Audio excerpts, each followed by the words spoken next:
Devocional para líderes, pastores y colaboradores. 13 de junio. Título: El peligro de andar solo.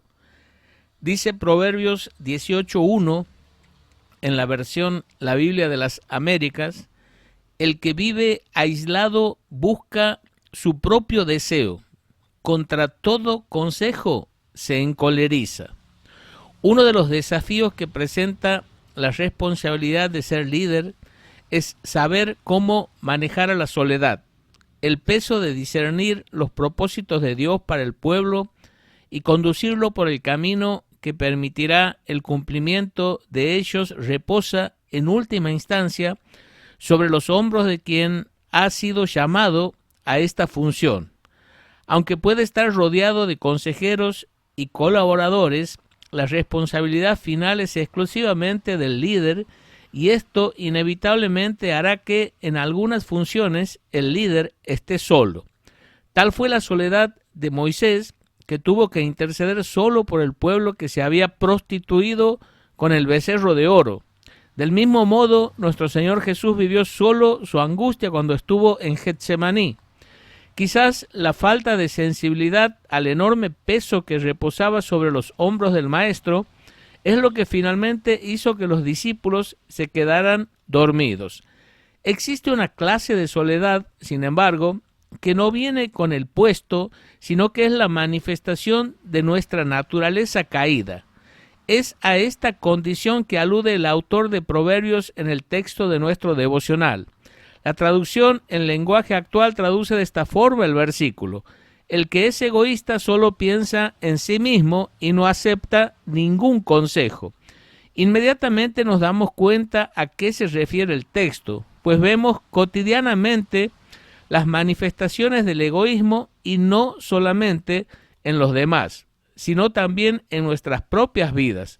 Su perspectiva de la vida puede ser resumida en una sola palabra: yo.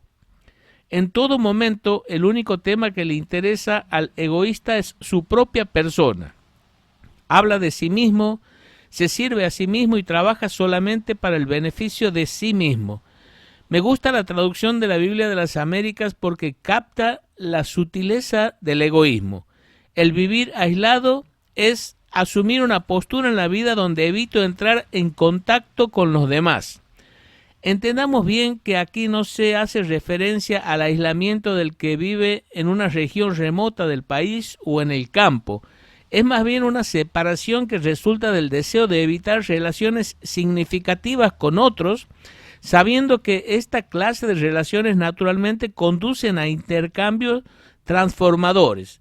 El que vive aislado no quiere correr el riesgo de que otros intervengan en su vida, precisamente porque buscan su propio deseo y se convence de que nadie lo entiende. Por supuesto que cada uno de nosotros creemos que no somos personas egoístas. Para saber la verdad, sin embargo, podemos invertir el versículo de hoy. Busquemos primero el síntoma, que es enojarse ante todo consejo contrario a nuestra perspectiva, y luego sabremos qué clase de personas somos. El que actúa así de seguro se ha aislado para hacer su propia voluntad. Para un líder, vivir aislado es particularmente peligroso porque arrastra al pueblo detrás de su egoísmo. Ellos acaban sufriendo las consecuencias de esta clase de condición que el líder falsamente atribuye al ministerio. Esta no es soledad, sino necedad. Para pensar, ¿quiénes son sus consejeros? ¿Cómo reacciona cuando otros le dan consejos? ¿Cuándo fue la última vez que recibió un consejo que resultó beneficioso para su propia vida? Hasta aquí nomás el devocional por hoy. Continuamos mañana, si Dios lo permite.